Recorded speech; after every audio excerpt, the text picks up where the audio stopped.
as a pandemic, a national emergency. L'emergenza.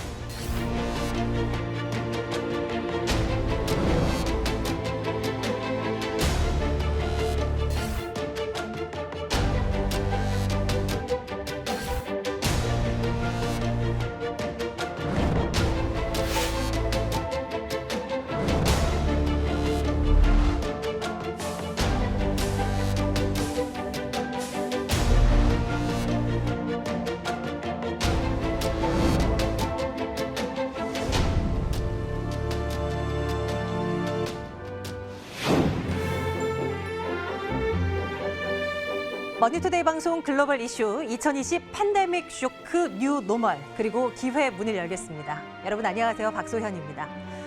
누구도 예상하지 못했던 위기 코로나19라는 거대한 충격 앞에 우리 인류는 지금까지 겪어보지 못했던 위기를 맞이하고 있습니다. 그리고 세계적인 대유행 팬데믹 이후의 변화에 대해서 걱정과 또 기대가 교차하는 요즘이기도 하죠.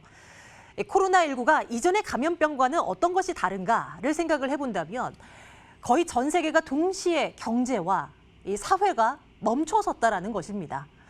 이제는 포스트 코로나 이후 어둠의 터널 끝에서 다시 마주하게 될 시간을 걱정하는 분들이 많으실 것 같습니다. 팬데믹 쇼크가 만들어낸 새로운 미래 그리고 우리 경제의 생존과 도약을 위해서 반드시 이 붙잡아야 할 기회에 대한 이야기를 지금부터 여러분과 함께 나눠보려고 하는데요. 먼저 제 옆에 자리하신 두 분 소개 올리겠습니다.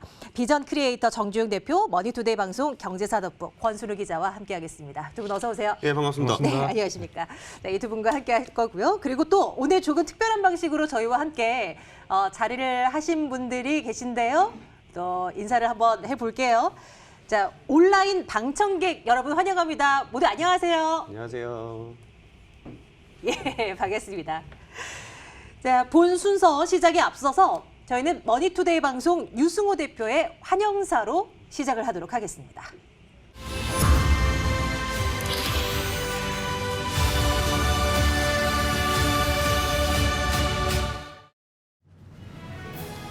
머니투데이 방송 대표 유승호입니다. 코로나19는 우리가 사는 세상을 순식간에 바꿔놓았습니다.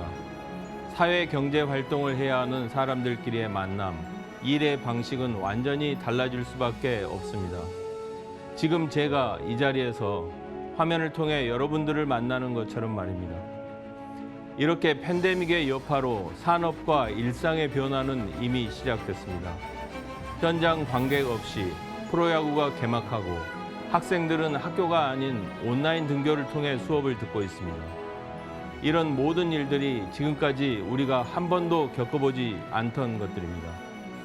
순식간에 닥친 새 세상인데 다시는 코로나 이전으로 돌아갈 수 없을 것이라는 전망도 나오고 있습니다.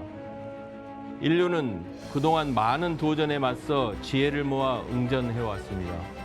전 세계가 힘든 시간을 맞고 있지만 변화 속에서 새로운 기회를 잡는 사람과 기업, 국가가 새로운 세상의 주도자가 될 것임을 직감합니다.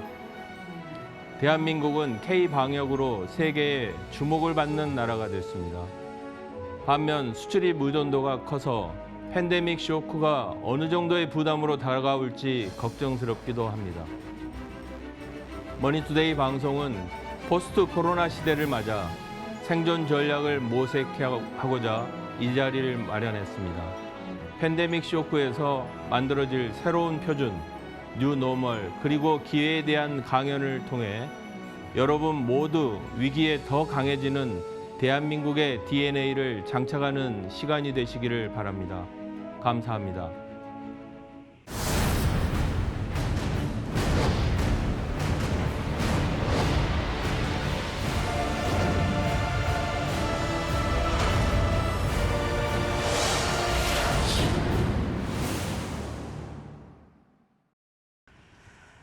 코로나19는 무엇을 허물고 또 무엇을 새롭게 만들고 있을까요? 이 투명하고 신속한 대응으로 K-방역이라는 어떤 또 다른 한류의 붐을 만들어낸 대한민국입니다.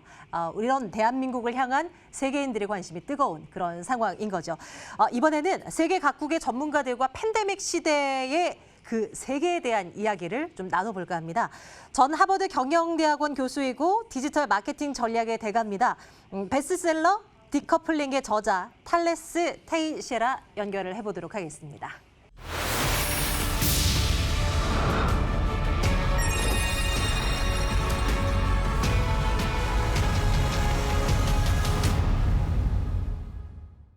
Professor, it's really nice to see you over the screen. Your book, Decoupling, gave us a lot of insights about the changing nature of the corporate and also changing nature of the industry sector, especially in a very special situation right now. So, by the way, where I'm now, certainly not in Seoul, right? I'm in San Diego, California. Okay. Glad to be here. Professor, I think you also been through a very hard time in U.S. because of the virus. I think you can tell us some very important lesson about the Korean people and Korean economy and Korean business, how we can get over this crisis and this the global-wide event. So tell us about your thinking. Yeah. Of course, thank you so much for having me. So basically at Harvard Business School, I worked for 8 years understanding business model disruption in businesses. But what is remarkable to me is actually South Korea is one of the few big examples of disruption in a countrywide setting. And here you see in a graph in the past 40 years, how South Korea's GDP per capita has risen dramatically higher than neighboring countries, a testament to the success of the business model or the country political and economic model of South Korea. Next. And in this business model, what we see is actually, it's not as simple as having a formula, but if I were to say, is there a formula for South Korea's last 40 years of successfully disrupting the economy? It was based in large corporations that manufactured and sold industrial products at a very high quality, very innovative, and exported a huge portion of them. Next.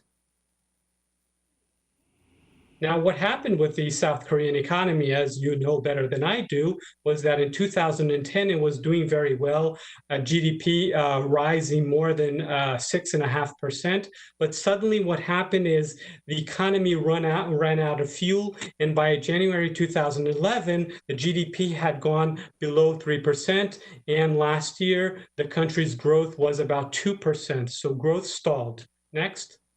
And really the question is, why did that happen? Obviously, many economists and politicians have been asking the question, what explains that? Next.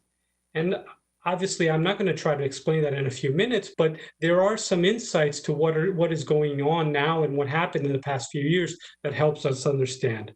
And the way I teach Harvard Business School students about these principles is in the first day of class, we talked about the customer value chain. So the customer value chain is different from the value chain of companies or value chain of the supply chain. This is the value chain of me as an individual. Next. So for example, if I want to buy a television, probably if I were in Seoul, Korea, I would go to Lotte or Haimart because there I can evaluate all the TVs, I can choose a TV, I can purchase, I can consume, and then I sell it or I throw it away a few years later. This is all the activities in my value chain. So if I'm buying a refrigerator, I can do all these activities with LG. If I'm buying industrial products or pharma products or chemicals, I can do that with the SK Group, as well as if I'm buying electronics, I can do that with Samsung. All of these are incumbent companies, large companies that satisfied all the activities in the customer's value chain. Next. And so if you think of it in a very broad level, there's a pendulum of industry forces. And this pendulum goes back and forth. And one of the extremes is actually what I call integration. Companies deciding to do more and more activities for their customers such that they're very fully integrated in offering many activities for their customers. Next. But what I've identified in the last few years is a new wave of digital disruption, this third wave of digital disruption. By the way, the first wave is called unbundling. The second was called disintermediation. This third wave is what I've identified in many industries: electronics, consumer goods, transportation, business service, industrials, and many, many others. And I wrote a book about it that has been recently translated into Korean that is called Decoupling. Next. And the process of this third wave of decoupling happens when this value chain of the customer, of evaluating, choosing, purchasing, and consuming, is broken. It's chopped off in pieces. Next. And for example, a startup, students of mine at Harvard Business School created Birchbox that allows women to sample beauty products at home by receiving samples, and then this company helps them evaluate the beauty products, but then they buy elsewhere in another website or another retailer. Mushinsa in Korea does a good job of helping people choose fashion, but then they could buy it elsewhere. Next. Amazon was one of the first to do decoupling of evaluating, choosing. It didn't have stores, so people would go to the stores, use their cell phones and use salespeople to understand what they want to buy, and then they would buy online in the store with a mobile phone. Similar, Coupang does the same thing. It decouples choosing from purchasing. It's very good at purchasing, helping consumers do the purchasing. Next. And then lastly, companies like Bluehole were among the first to start giving consumers the option of being able to play video games without purchasing. And also the opencloset.net is also another way, another South Korean startup that allowed people to consume attire and fashion and clothing without having to purchase them by doing the process of renting. Next.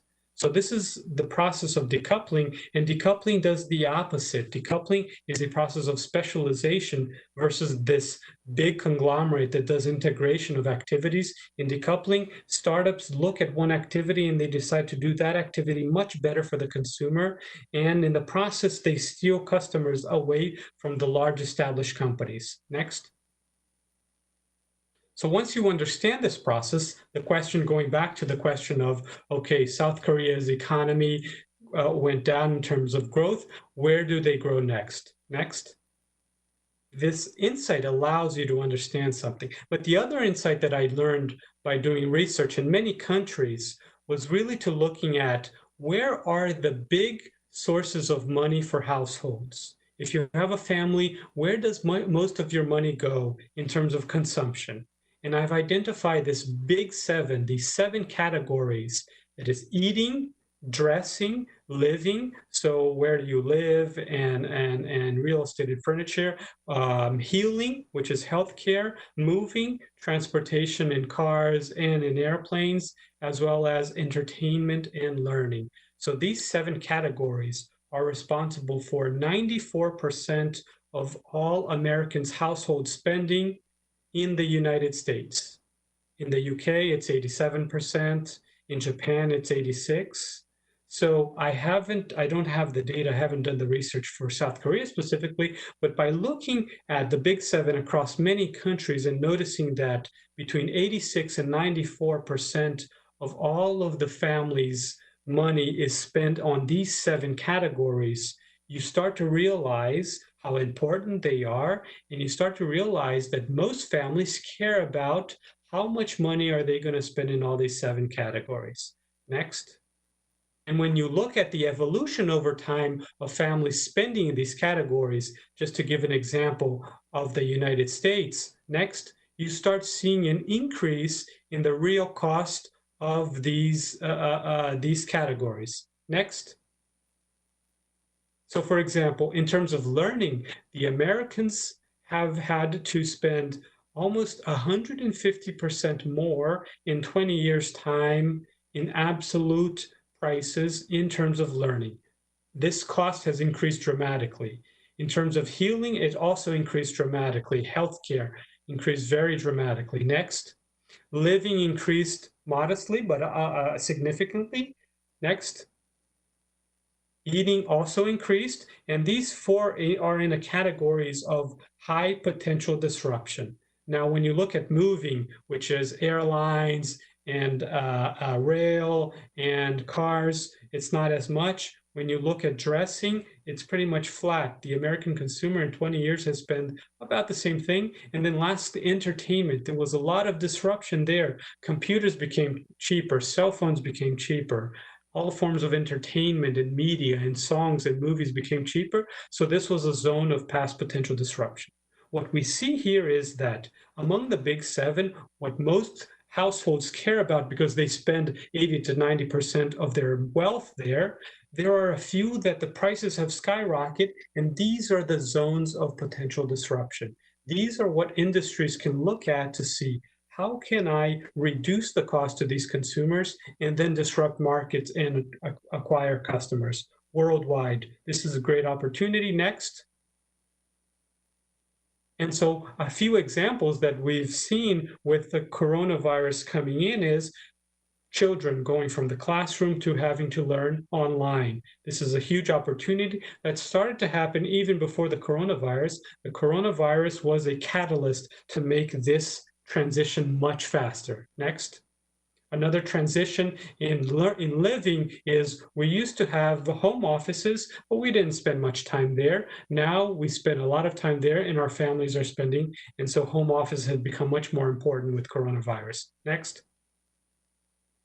In healthcare, healing, we used to go to doctors. Now telemedicine has increased dramatically, and this will only increase post-COVID-19. Next. In eating, we used to go a lot in restaurants. More than 50–60% of the food, the money spent was food was out of the home. Now we're doing a lot of more meal delivery, huge opportunity that existed before COVID-19, and with coronavirus has become even more important. Next. With moving, what we used to buy was cars. Every few years buying cars, the big big companies like Toyota, GM, and Volkswagen would build more than 1 million cars a year. But in the US, only 4% of the time an average car is actually being used for transportation. The other 96% is the car is in traffic or parked somewhere. What people really care about is now going from point A to point B, not exactly that product, the car. Next. And so this transition has happened. In dressing, just one example here, you see two images of a handbag store. The difference is the picture to the left, you have to buy a handbag, just like historically. The picture to the right, you loan, you rent the handbag, you use it, and then you return it. Next, a huge disruption. In entertainment, we used to go to shows live. Now more and more the shows are being broadcasted to your home, and you essentially play a video game by trying to follow the artist as they go into different worlds. Next. In all this, what requires from business executives is a big change of mindset. A change of mindset from thinking about products to thinking about solutions for customers. And this is a slide that I like to show my students because the point is that nobody wants a drill. Nobody needs a drill. What consumers need are holes in the wall. The reason we buy drills is to get a hole in the wall. That is the solution. So business executives need to really think much more in terms of solutions for customers than in terms of products. And in these examples of the big seven that I've been showing, startups have been doing that, thinking in terms of solution. One day, if the drill is outdated, there might be a better way for us to make holes in our walls. Next. Broadly speaking, disruption happens in taking these opportunities because customers are looking to satisfy their needs and wants by making it cheaper, faster, easier, and now with coronavirus, safer for them to acquire their goods and services. So to the extent that entrepreneurs and executives can reduce these costs and make it safer, they will actually disrupt markets and acquire many more customers, stealing from big companies. Next. But in order to do that, we know that before we build something, we need to see it in our minds. We need to be able to see what will happen. And we need a framework to think about these changes. The big seven is just one example of what I show. Next. And so just to make it interesting, answer in your own mind, what do all of these three gentlemen have in common? Mark Zuckerberg, Bong Kim, and the founder of Microsoft, Bill Gates. Well, you could say all of them are very, very rich. That's one point. The other interesting thing is all of them went to Harvard, but nobody graduated. They all left Harvard. They dropped out to found businesses that were very successful because they were able to see this third wave. They were able to see the opportunity for specialization, and they used decoupling to essentially enter businesses, and they grew dramatically their businesses to be titans of industry right now. Next. As an industry, as a country, using digital technologies, politicians and executives need to think about, is there a model to go? One model is the US model, which allows all companies from no matter what country you are, the founders come in and they compete it out. In China, what we see, the Chinese model of digital disruption has been by Chinese for Chinese, right? Chinese companies doing that, not allowing outsiders to really do, and maybe South Korea could be a third way that is not the American or the Chinese model. Next. So this is me. This is my book, Decoupling, and I hope I was able to give just a little bit of a flavor to what happened, what has been happening, and what is likely to happen to create opportunities. There will be a remarkable number of opportunities post-coronavirus, and thinking and being able to see these opportunities and taking advantage will provide a lot of wealth for the country. Thank you. 코로나19로 인해서 대한민국은 새로운 성장 도전을 맞이하고 있다라는 주제로 이야기를 좀 나눠봤습니다. 테이셰이라 교수님의 강연을 들어봤는데요. 정 대표님, 이 테이셰이라 교수의 저서죠. 이 디커플링에 대한 이야기를 좀 나눠볼까요? Thanks for your wonderful lecture, and it was very inspiring and insightful. I would like to ask a question about, based on your explanation in your book, Decoupling, the real reason of the disruptive innovation is not a technology itself, but it's from the customer. And just you explained, because of COVID-19, the power of the customer is getting bigger and influential, right? And how do you see this kind of trend will accelerating after the COVID-19? And how do you think the data platform, they are getting more bigger and bigger, such as Amazon and Google?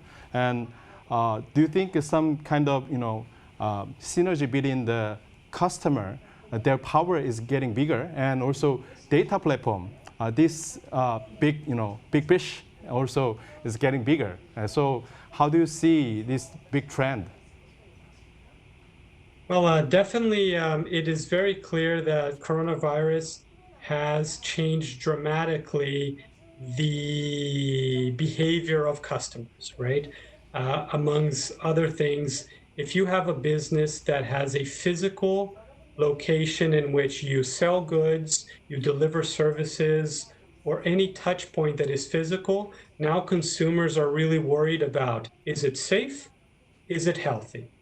And so whether you own a restaurant, a gym, a cruise line, a supermarket, all of the customers are thinking about safety and health. And companies will need to adapt to be able to show that they are safe and healthy to go to acquire goods and services. The problem is consumers will not trust the company. The company can't just say, come to our stores or come to our locations because you will be safe there. This is creating opportunities for other companies to validate that those locations are safe. And so this is, again, a different form of decoupling in which third-party companies are creating apps that tell consumers where to go to and where not to go to in order to avoid the risks of catching coronavirus because there's so many people or because some might be infected. Now, startups are trying to do this, as well as here in the United States, Apple and Google have joined together to try to provide a service for this. So you're right that there's thousands and thousands of startups, and there's a few companies like Amazon and Apple and Facebook that are also trying to take advantage of these things. For established companies, established businesses in South Korea, what they need to do is really try to understand the customers faster. How are they evolving, taking risks, and trying to deliver better individual services for customers as opposed to offer everything and try to deliver everything to customers, because that is the root cause of how big established companies get disrupted. It's, as you said, it's not the technology, it's the change in consumer behavior. Can I ask one more question on top of your just prior wonderful explanation? Sure. These days in Asia, maybe China and Korea, is all about the influencer. It's a YouTube influencer, and also in China is a Wang Hong. Maybe in same as in US also. So there is a big trend. It's very gray. Real customer and then influencer. So the line between two is getting very gray, right? So the customer can easily convert into the influencer, and influencer also they also come from the customer.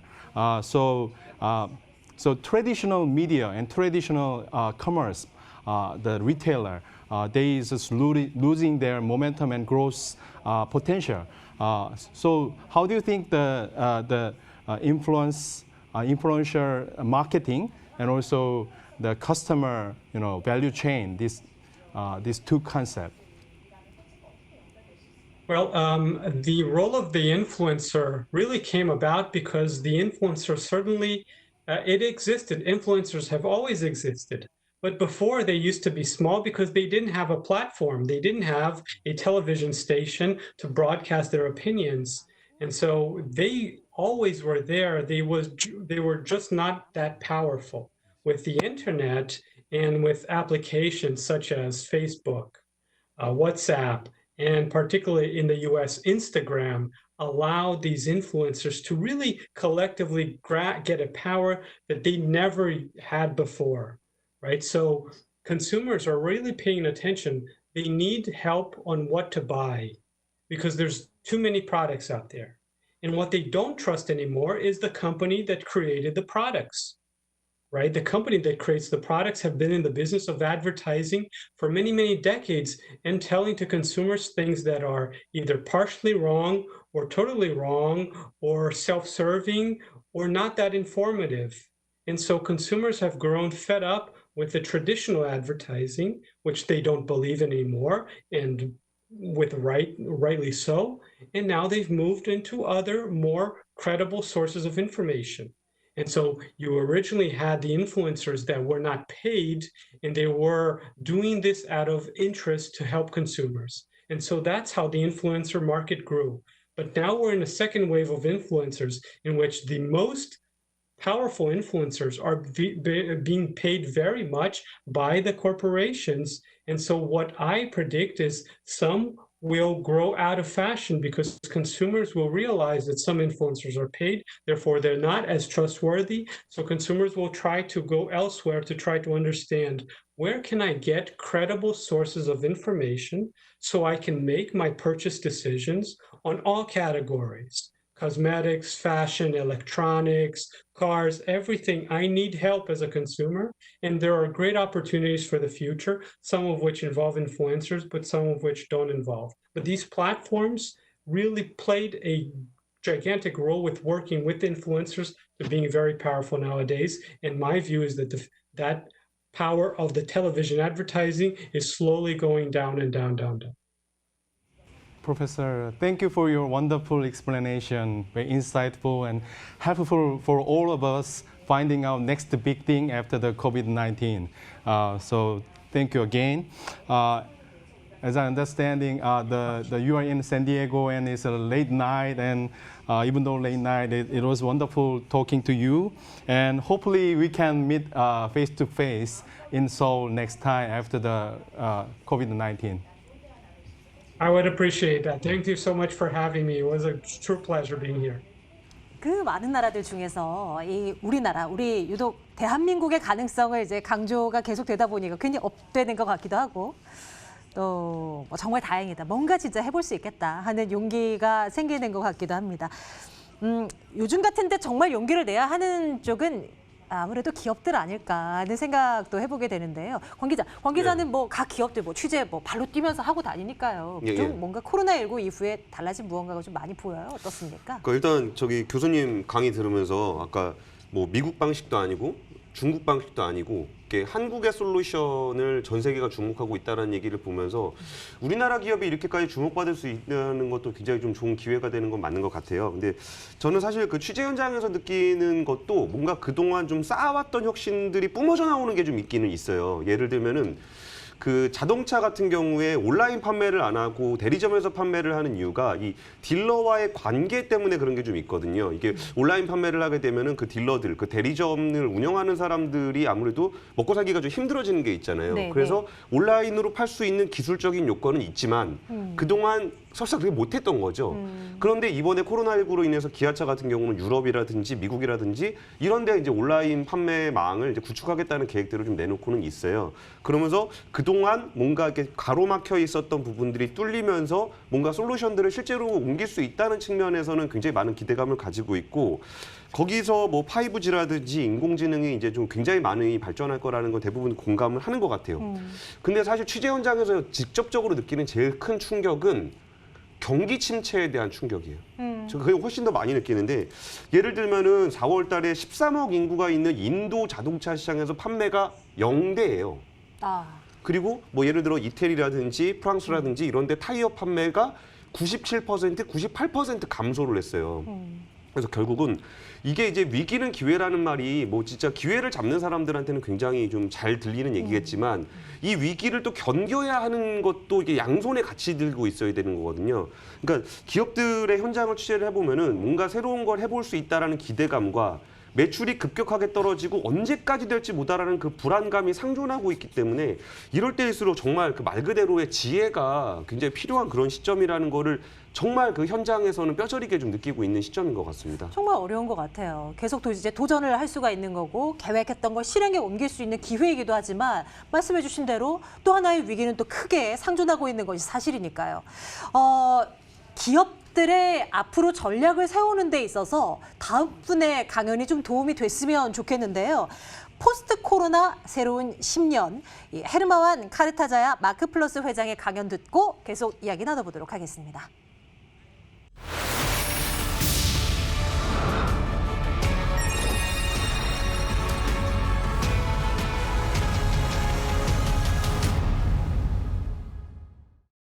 So, 안녕하세요. So, 감사합니다 for inviting me. I doing it from my office in Jakarta, Macplus office, and we have Philip Kotler Center here, Philip Kotler Theater class. And then I would like to summarize everything only to a short presentation by using my slide. So my title is Business Post-COVID-19, the Great Actualization and Asian Decade. Hopefully it will be useful for your Global Issue 2020 by MTN. Next. This is my first slide. So to me, this is new normal. For most part of the world, new normal means that we are battling with Corona. We work from home. But Korea may be already in the second stage. Next normal, you go back, you return to the office, and then you open the mall, reopening economy. While Europe and US now trying very hard to balance between economy and health. This is what I call you only live twice.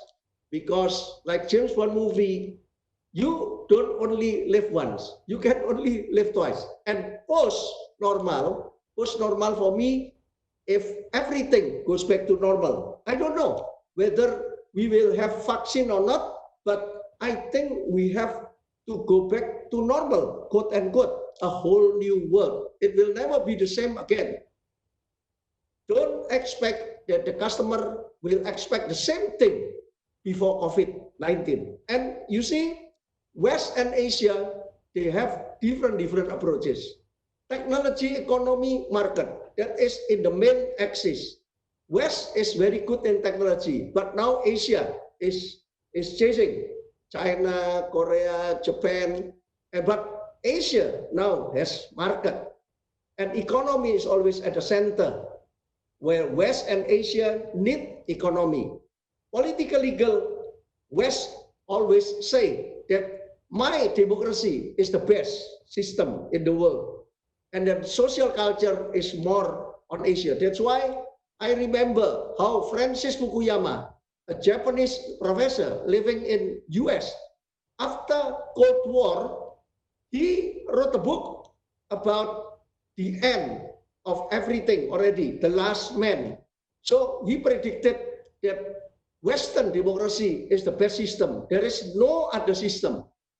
But 2 years later, the Samuel Huntington, his teacher, actually wrote a book about clash of civilization. Hey, okay, political legal is like that, but social culture will be very important. Civilization, and then American believe more on Samuel Huntington after 9/11, and terrorism is there, and then China also grew very fast after Japan and now Korea. That's why political legal is West, social culture is Asia. Next.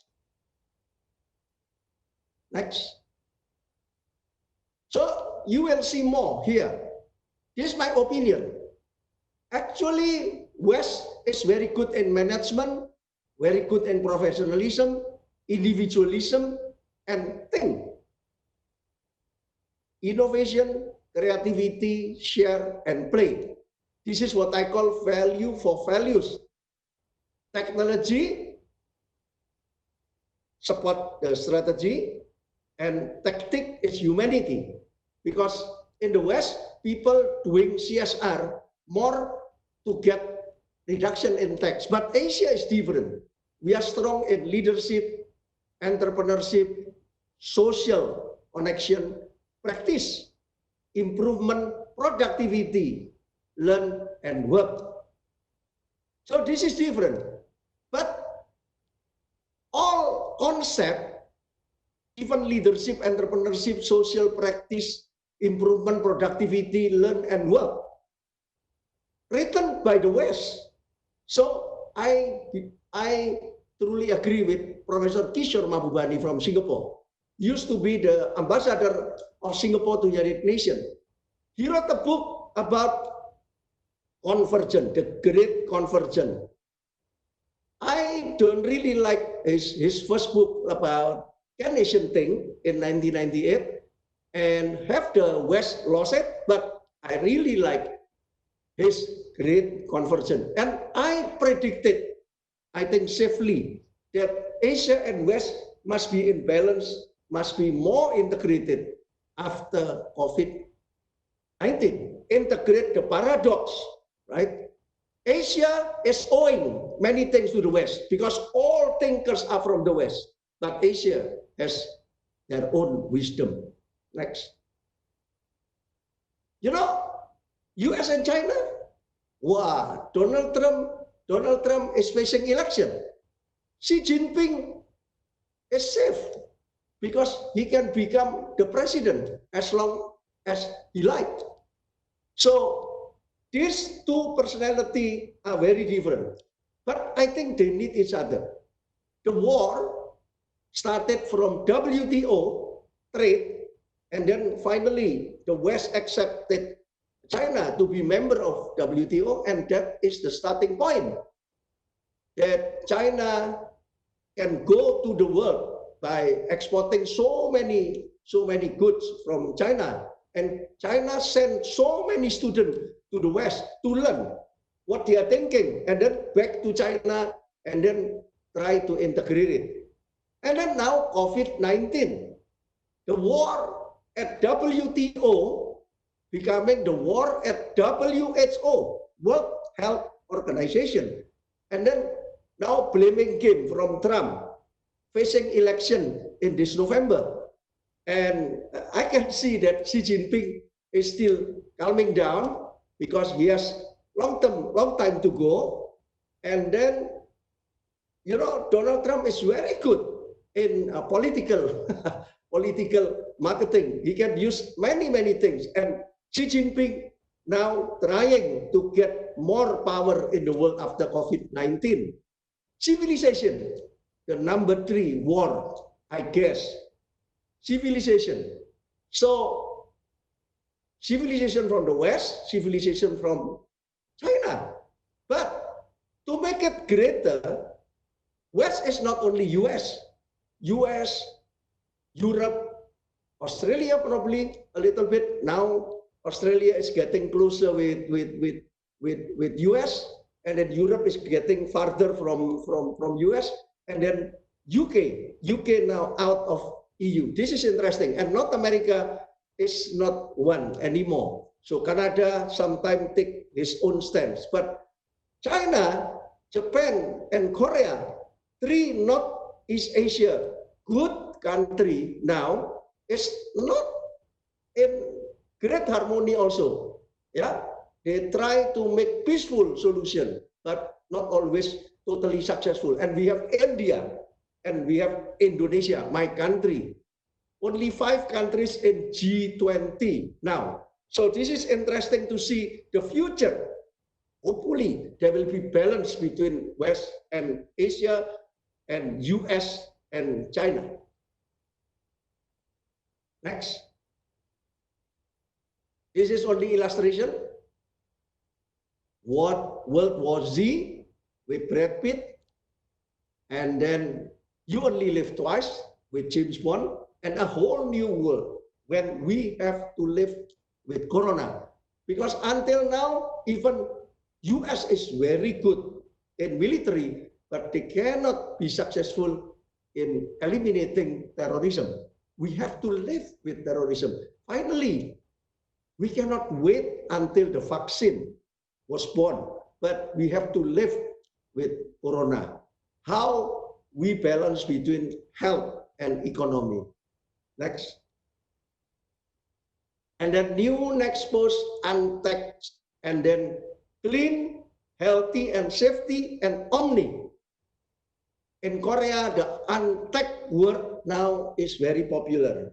Everybody goes to untaxed economy. We don't need to face the producer. We don't need to face the retailer, but we can do it by ordering by Wi-Fi and everything, internet, and then we need delivery boy to come.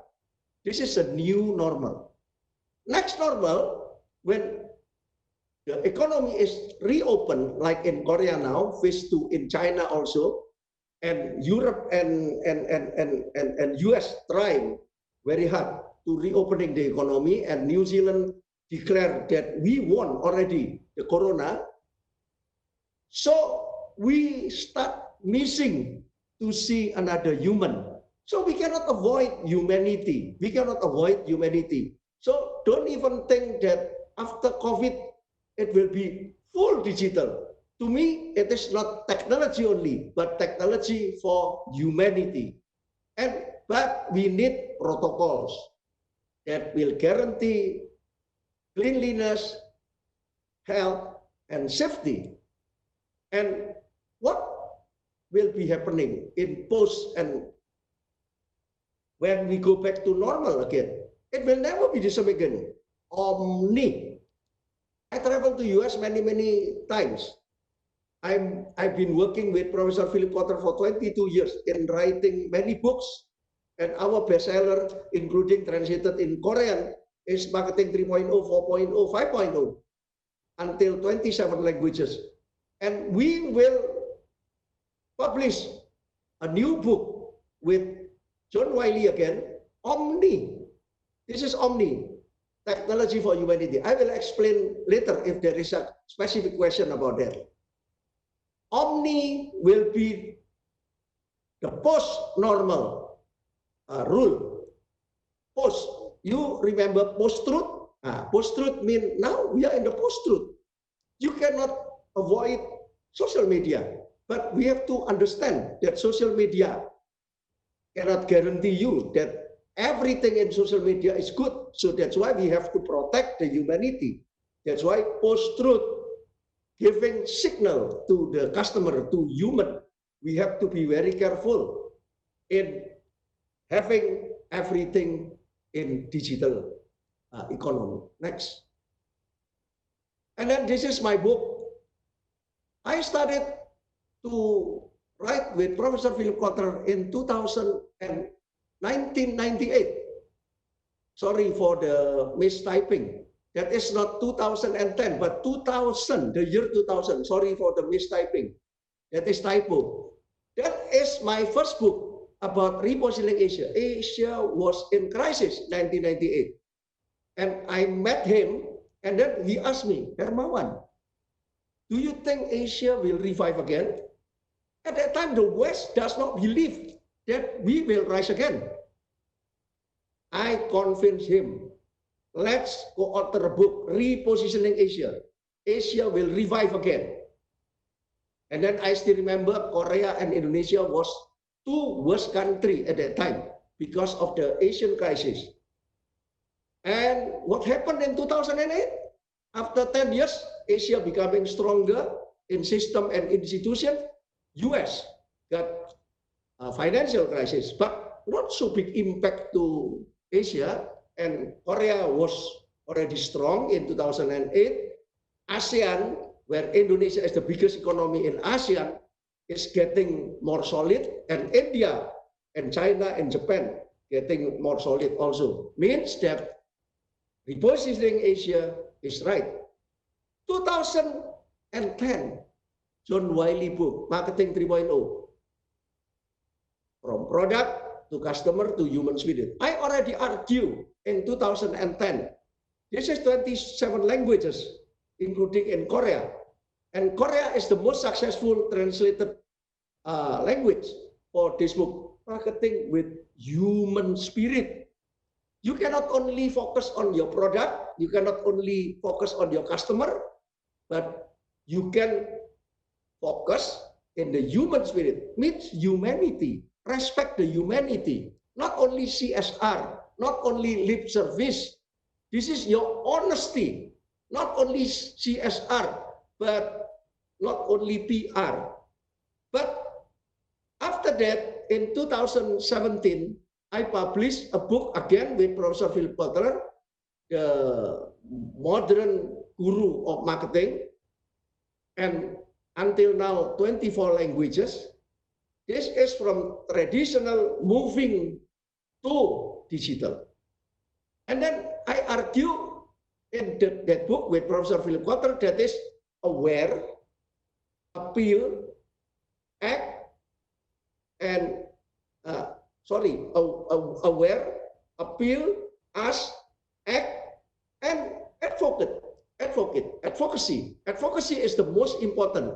So the good advocacy is coming from the satisfied customer, not from the influencer actually, because sometimes you will have good influencer, sometimes you have bad influencer, and then the company can hire the influencer.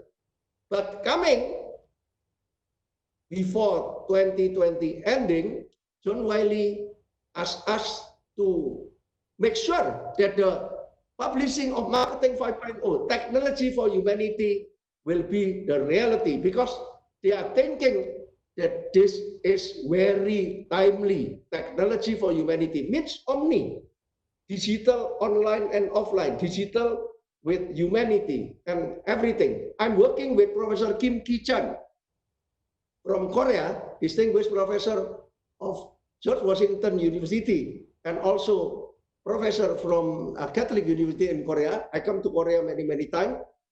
He has a good concept and entrepreneurship. He used to be marketing professor, human entrepreneurship. And based on that book, we expand from entrepreneurship becoming marketing, entrepreneurial marketing, that is the most significant concept after COVID, because marketing without entrepreneurship is nothing. But entrepreneurship without marketing is no direction. Next. And then my slide, you see, what happened to business after this? I'm not only talking about marketing. Marketing is very important. And marketing and finance is at the edge of the arrow. So marketing gives you direction, but everything must be evaluated by finance people. And then operation is here, supported by technology and people. That is my simple concept. I always simplify the complex thing.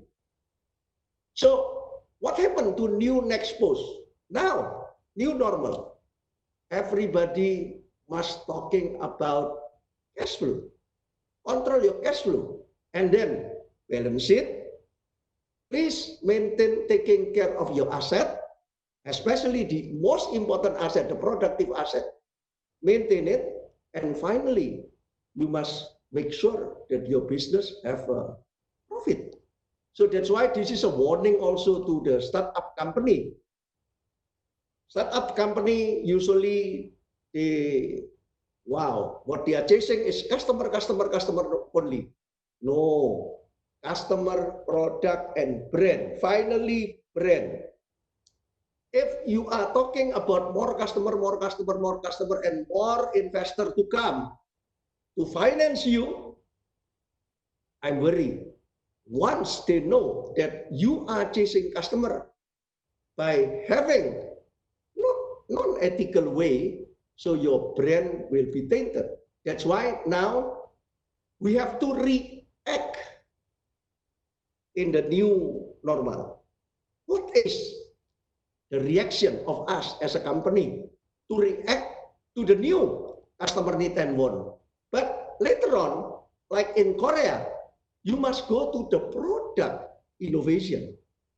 You must do sensing and responding. That's why I call it responding.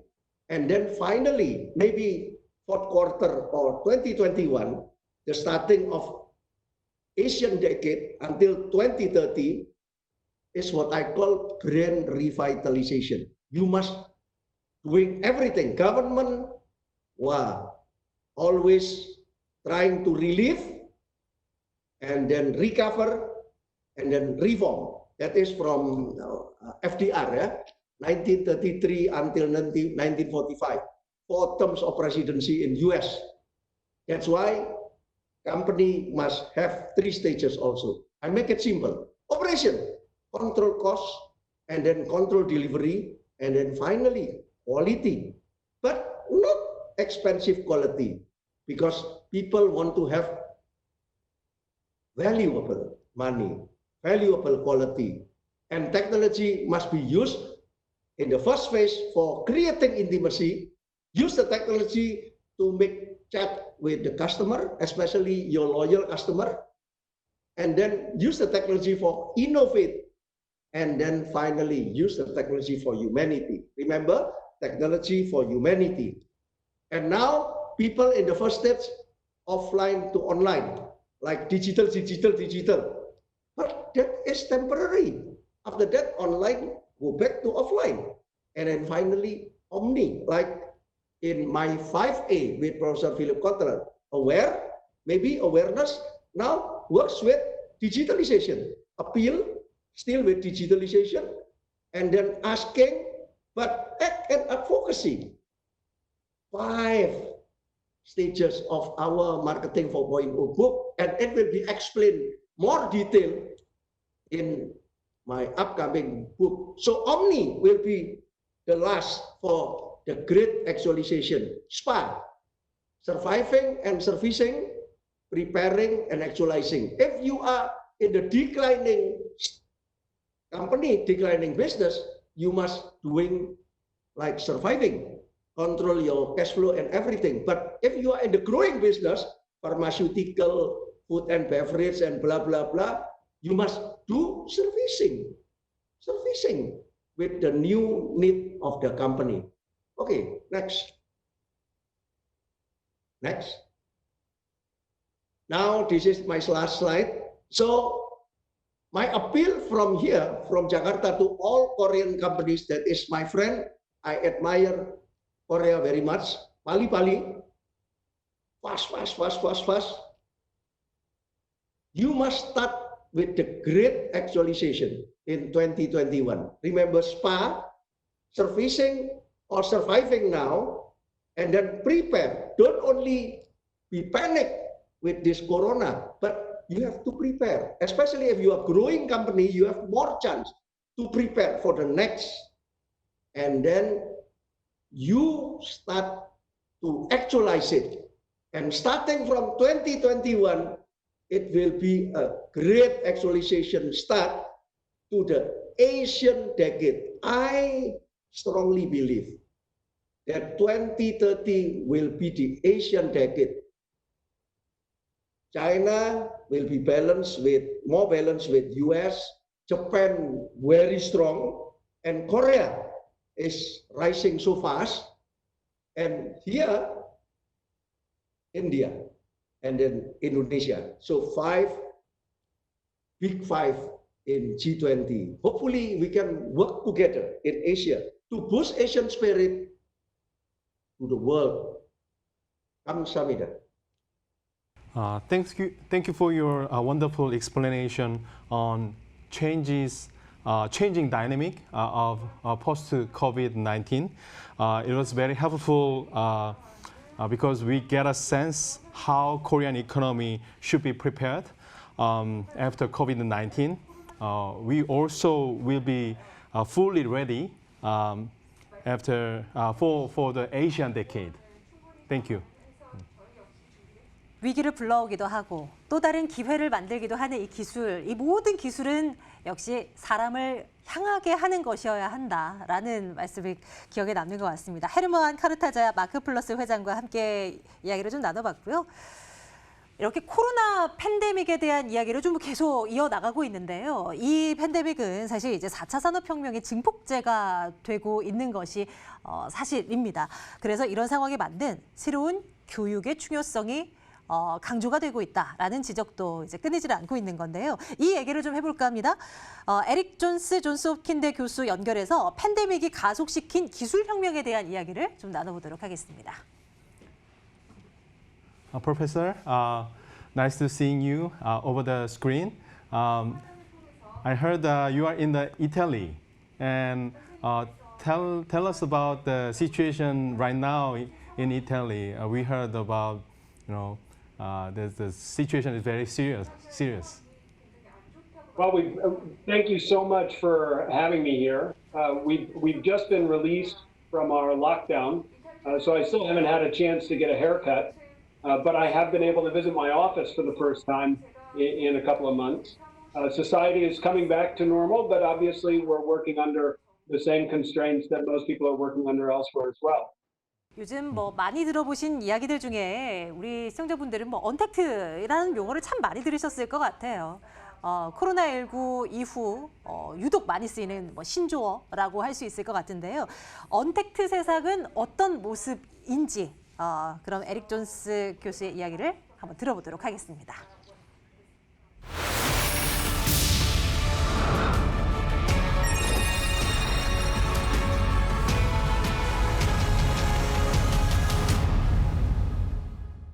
Well, the timing of my presentation in this conference is I think, actually quite perfect.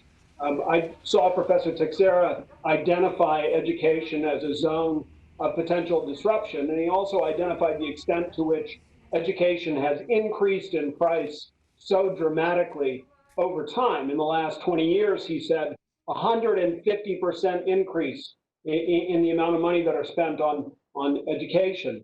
And Mr. Kartayaya said, well, we have to think about using technology to create something for humanity. And I think in this zone of potential disruption, that's exactly what technology is going to have us do, and not just for education in the traditional sense, but for education writ large. Next. You see, modern business is all about intellectual development. And I think if you were to look at Professor Teixeira's presentation, the one thing that he identified as being in common with the three lead entrepreneurs that he put up on the screen was that they left traditional education and went to go innovate elsewhere. And this innovation is to a huge extent about problem solving, but it's also about risk management. And as COVID-19 has taught us, it's about dealing with fundamental uncertainty when we don't know how we're supposed to respond because the situation is so radically unfamiliar. Now, these are all intellectual challenges and they're all continuous, but what's interesting is the extent to which our model for intellectual development, both in business and in government, as well as in education itself, is actually based on something much older. It's based on something much more like school than like business. And COVID-19 has shown us the weakness of that model of relying on intellectual development to take place in a school-like fashion. And it's given us a good reason to change, and not just in the business context, but I would argue across the whole delivery of intellectual development from education all the way through continuing development at the mature student or professional level. Next. You see, we've always thought about intellectual development as depending heavily on going places, right? So if you're working in a firm, you'll all have experiences going on corporate retreats where you get together in order to solve big problems associated with where your firm is headed, or you've had away days where you've taken your team off in order to build ideas around and brainstorm around a particular project. Many people in the business world, but also in government, go off to conferences where they can exchange ideas and have this experience of interacting with people working on the same issues, or they go to trade fairs where they get to touch and feel the different products that they want to explore, this evaluation that Professor Teixeira talked about. And in fact, all of that activity is based on the old idea of going to school, right? Because that's what you do when you go to school. You all go to a specific place in order to learn. And that idea reaches its peak at university. I happen to be right now in Bologna, Italy, in Europe's oldest university, which is over 900 years old. And the whole idea was that everybody would come to this place in order to develop intellectually. Next. Now, when people would come to this place to develop, it was often people that were coming as a specific cohort. So this was a group that was pre-identified. It could be a project team. It could be a training group. We know who these cohorts are because we're so familiar with them. So if you think about it, when you go to school, for example, you go to school with school-age children, there's a whole cohort that's predefined. Or when you go to university with university-age young adults. So it's a predefined cohort. Next.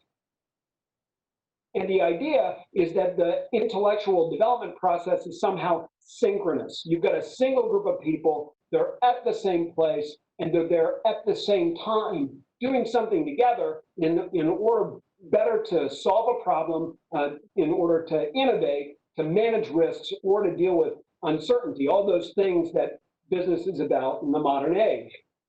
Next. Now that model is constraining, but it's also empowering. It's constraining because it's expensive, right? I mean, and not everyone can afford to go to an expensive event like a conference or a corporate fair or any of those things, just like not everybody can afford to go to a prestigious institution for education. Certainly not everybody can afford to go at the right time in their life for career progression. So you have all these people who miss the opportunity to share with others at the same stage of development this common experience.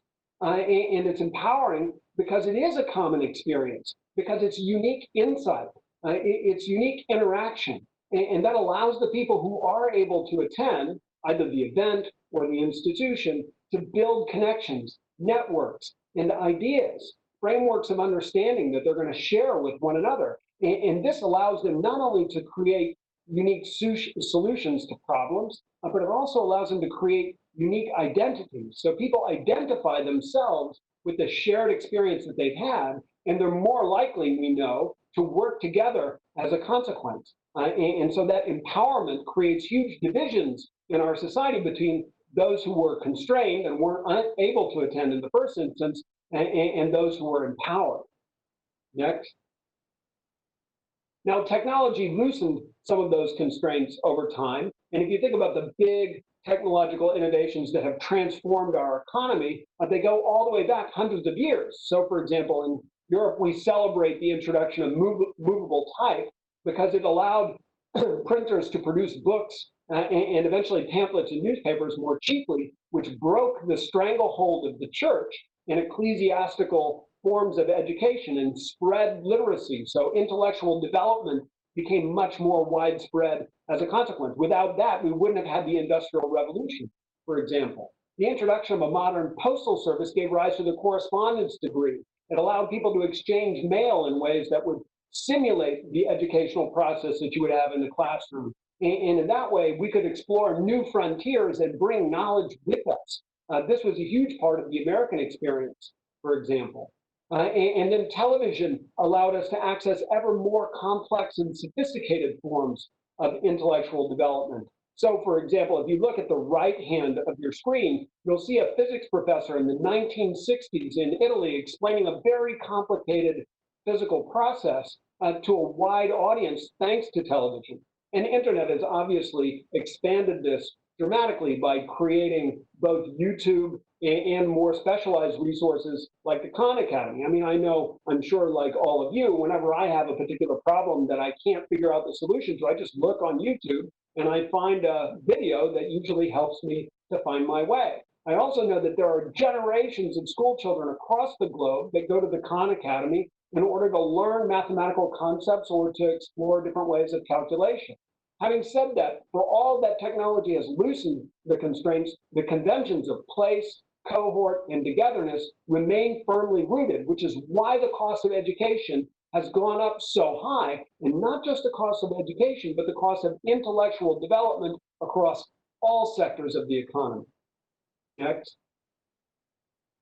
Now, the COVID-19 pandemic has broken the inertia. It's broken the inertia. Why? Because going to a specific place was no longer possible. And so we all had to learn to work remotely. We couldn't be together in the conventional sense.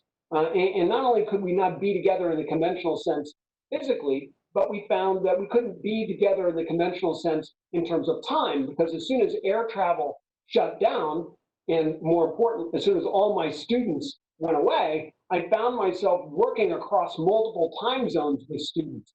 Also in business meetings, I have all of my business partners working in multiple time zones, and there's no way for us to come together. So we've had to learn to work intertemporally as well as across much larger forms of geographic space. And crucially, it's broken the whole idea of cohort, because it's not just one group that faces this challenge. Everyone from the top of politics and organizations to the bottom has had to do the same challenges. If you look, for example, in the European context at what heads of state or government are doing as they meet in the European Union, they all have to meet remotely as well. And so everyone's had to learn to adapt along the way. Next.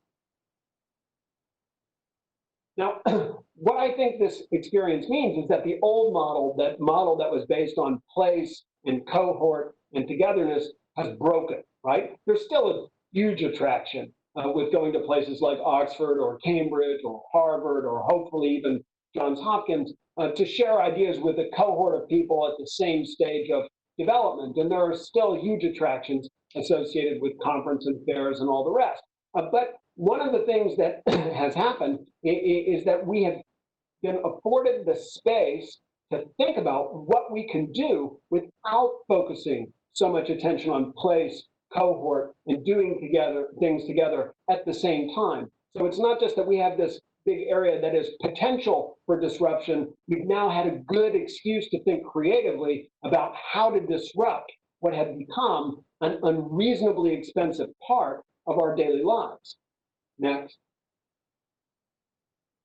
So what happens when we relax the constraints? Well, I think the first thing that happens when we relax constraints is that we have to begin rethinking the way we understand the organization of intellectual development. Let's take the university as an obvious illustration. Why on earth do we have to take all of our courses from the same university? I mean, I don't read all my books from the same publisher, and I certainly don't even read all my newspaper articles from the same newspaper. Technology has made both publishers and newspapers disappear into the background in many respects, and it's just the information flow that matters. So why isn't that happening in education as well? And indeed, not just in education in the sense of school and university, but executive education and all other forms of training that go on top of that. And in that sense, it becomes easier for institutions like my own to think about creating opportunities that are attractive and useful for people at many different stages of development. So it's no longer just a question of being a university and focusing on university-age students. Now we're actually encouraged, liberated in many respects, to think about how we can foster lifelong learning across the globe. And in that sense, what we have to do is begin to think about investing equally in higher quality experiences that are both synchronous, things that happen in the classroom or in the presence of a group, and asynchronous, things that happen where I deliver a product and people absorb or interact with that product at their own time and pace. And we have to do all of that at a high quality rather than just focusing on the classroom experience, full stop. Next. Now, the implication, I think, is that in the short term, what we're going to see is the disruption that Professor Teixeira anticipated, which is many more institutions competing to help foster intellectual development online using technology. We're also going to see a greater emphasis on online professional development as well, as people like me from universities who are more traditionally engaged in interacting with students at different levels of their educational development. I'll be much more engaged in interacting with professionals or people in the workplace. And the two trends together are going to blend as increasing numbers of people begin to combine education and employment. Let's not forget this COVID-19 shock has been a horrible economic disruption. And the idea that people can continue to spend all this money on education without being in employment at the same time is much more challenging to imagine as a result. So what we're going to have to do is figure out ways that we can allow them to combine education and employment, that we can allow firms to combine innovation and development with keeping their firm alive. And the challenge that we're going to face in this context is figuring out the right combination of things that we need to do together in the more traditional way and things that we can do on our own at individual pace and timing. And along the way, we need to figure out how we're going to recognize intellectual achievement, right? Because we still have that old model that assumes that we go through different degrees. And these degrees were supposed to signal achievement in some kind of lasting way, but there is no lasting achievement in this kind of context. So we need to be able to accumulate credits across a large number of different experiences so that we can then begin to recognize and value the achievement that people are making at their own pace, time, and in their own way. Next.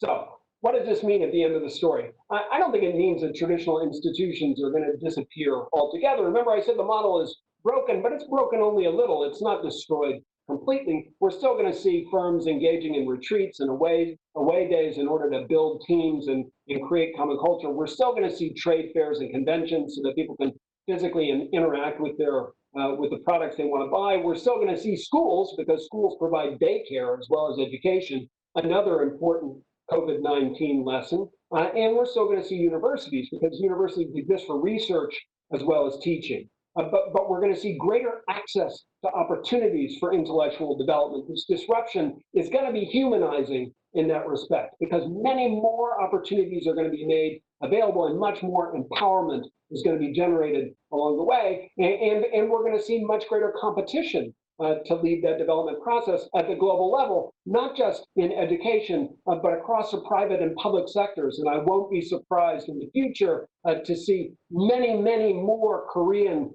firms and industries pushing into this space not just for Korea or even just for Asia, but at the global level. Thank you for your time and attention.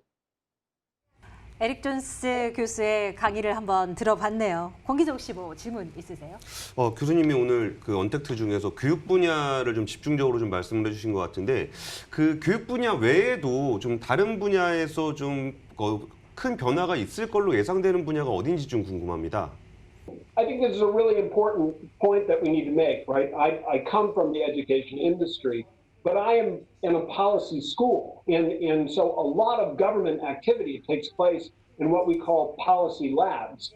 And policy labs are going to be impacted dramatically. These are places that people go in order to work as groups to help design much more effective policy responses, like the response that you would have seen in Korea to COVID-19 and the very different response that you saw in other countries. And the question is, how do we foster these groups in the future and how quickly we can assemble them? And I think this process is going to be impacted dramatically because we all have a lot to learn from this crisis in order to make policy more effective. And that's true in the public sector, the policy domain, but it's also true in the private sector as well. So I could extend the argument into private sector development in the same way. 저희가 스튜디오에는 저희 셋 이렇게 앉아 있지만 사실 여기 화면 뒤를 보면 온라인 청중단과 함께 하고 있습니다. 이 중에 한 명의 학생이 교수님께 질문을 던졌는데요. 대성고등학교 배진원 학생의 질문입니다. 제가 대신 좀 질문을 드려볼게요. 경영학을 전공하고 싶은 학생이에요. 앞으로 다가올 세상에 대해 관심이 참 많다라고 하는데 교수님께서 생각하시기에 코로나 이후 시대에 인류가 맞을 새로운 위험에는 어떤 것들이 있겠는가라는 질문이 들어와 있어요. One of the things that I teach for my policy students is about risk. And we have a whole degree program that focuses on how to manage risk. And one of the things that we used to focus on was the risk of pandemic, because we knew that this was a significant threat. But there are a number of other significant threats that we're going to have to face as well. The one that I find most terrifying is the possibility that something could take down the electronic financial system in a way that would make it almost impossible to reconstruct a huge number of transactions or balance sheets. And if that were to happen, the economic disruption, I think, would be quite profound. Unfortunately, I can list a whole large number of similar diabolical threats that we're going to have to face. And so I just encourage your students to come and work with us, because the more we can imagine, the better we can be prepared when these things finally come about. 학생부터 또 기업인들, 또 정책을 만들어내는 그런 분들 모두에게 이 코로나19라는 그런 상황은 각자의 위치나 상황 이런 것에 상관없이 모두에게 공통된 위기를 맞고 있다는 것이 어쩌보면 공통점일 것입니다. 오늘 코로나19 팬데믹과 관련해서 미국 샌디에고 탈레스 테이셰이라, 또 인도네시아 자카르타에서 헤르만 카르타자야, 또 이탈리아 볼로냐에서 에릭 존스 교수까지 공간의 한계를 넘어서 전 세계의 석학들과 이야기를 나눠볼 시간을 가져보았습니다. 세 분 모두 진심으로 감사드리고요. 또 코로나 시대에 무엇보다 건강과 행복을 기원하도록 하겠습니다. Professor, thank you for your wonderful sharing about the post-corona virus, how our world will change. So thank you again. Well, thank you very much for having me.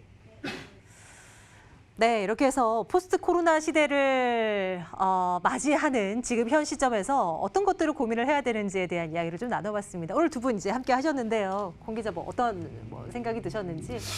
저는 사실 코로나19가 처음 시작됐을 때만 하더라도 이게 좀 가만히 있는 것을 어떤 새로운 거라고 생각하지 않고 당분간은 어디 나돌아다니면 안 되겠다, 모든 활동을 안 하면 되겠다, 이런 생각들을 많이 하면서 좀 지내왔었던 것 같아요. 근데 최근에 연준의 파월 의장이 우리가 이게 경제가 언제쯤 돌아올 것 같냐라고 하니까 우리가 더 이상 코로나가 안 걸릴 것이라는 확신이 생기는 시점을 얘기하면서 내년 말을 얘기를 하더라고요. 그래서 내년 말이면 지금 1년 한 6개월이 남았는데 그때까지 가만히 있을 수는 없는 거 아니에요. 그러니까 지금 뭔가 새로운 것을 연구하는 분들하고 이제 같이 어떤 학습들을 많이 받으면서 정말 그 코로나19라는 것이 그냥 단순하게 가만히 있어서 지나가기를 기다리는 게 아니고 뭔가 달라진 환경을 느끼면서 뭔가를 좀 대비하면서 시간을 보내야 되겠다는 생각을 좀 많이 하게 됐습니다. 네, 우리 정 대표님께도 한 말씀 좀 드릴게요. 우선 오늘 연사분들의 강연을 통해서 너무 이렇게 미래에 대한 인사이트를 많이 얻을 수 있었습니다.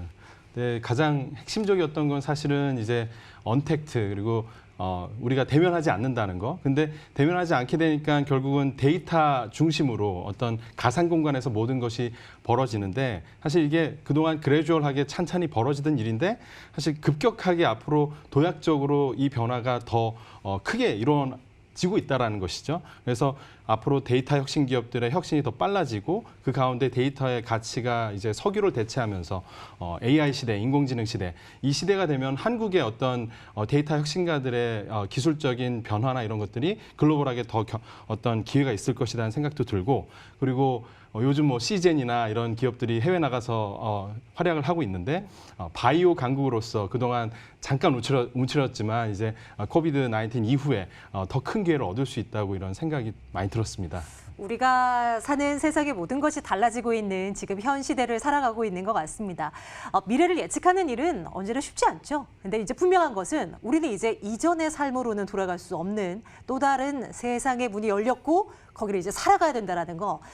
처음에는 막연히 불안하고 모든 것이 멈춰선 상태로 깜깜한 이 터널 속에 서 있는 것 같긴 한데 오늘 많은 분들의 이야기를 좀 듣다 보니까 이제 좀 저 끝에 반짝이는 희망의 불빛이 보이는 것도 같습니다. 인류는 수많은 난관에 부딪히면서도 이를 극복해 왔고 또 위기는 인류가 한 단계 더 진일보할 수 있는 그런 기회가 되기도 했습니다. 올해로 저희가 6번째를 맞이하는 머니투데이 방송 글로벌 이슈였는데요. 코로나19 이후의 세계 경제를 전망하고 또 그 속에서 새로운 기회를 찾기 위해서 고민한 2시간이 여러분들께도 의미 있게 남으셨길 기대하면서 모든 순서 마치도록 하겠습니다. 자, 함께해 주신 정주영 대표님, 권순우 기자 그리고 우리 방청객 여러분들도 함께 인사드리도록 할게요. 여러분 고맙습니다. 네, 감사합니다.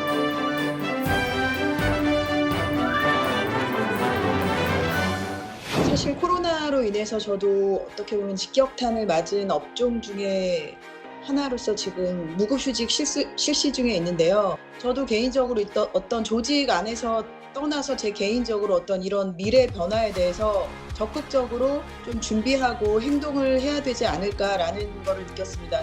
이전에는 뭐 거주 공간 그리고 일하는 공간이 엄격히 분리되어 있었고 이런데 지금은 앞으로의 흐름에서는 그게 좀 뭉치는 그런 방향으로 갈 수도 있을 것 같거든요. 그렇다면 뭐 주거하는 공간이 좀 더 일에 적합한 쪽으로 바뀌지 않을까 그런 생각을 하게 된 자리였습니다. 일시적인 변화가 아니라 우리가 계속 지켜보고 발맞춰 가야 할 하나의 트렌드라는 것을 알 수 있는 좋은 공연이었고요. 각자 집에서 이런 강연을 들을 수 있다는 게 새로운 경험이었던 것 같습니다. 코로나19 때문에 바뀌게 되는 많은 변화들에 저희도 이제 입시를 준비하는 과정이기도 하고 그런 진로에 대한 예측 같은 거를 이번 강연을 듣고 조금 배울 수 있었던 것 같아서 굉장히 좋은 경험이었던 것 같습니다. 코로나로 인한 근무나 교육의 변화에 있어서 과연 사회적으로 합의가 이루어져서 앞으로 이게 계속 유지가 될 수 있을까 그런 생각을 했었는데 강의를 듣고 나니까 결국에 그런 변화들은 이루어질 거기 때문에 위기에서 기회를 찾아야겠다라는 생각을 했습니다. 또 이번에 한국도 코로나 때문에 다들 많이 힘드시지만 그래도 우리 같이 함께 코로나 극복하세요. 유익한 시간이었습니다. 감사합니다.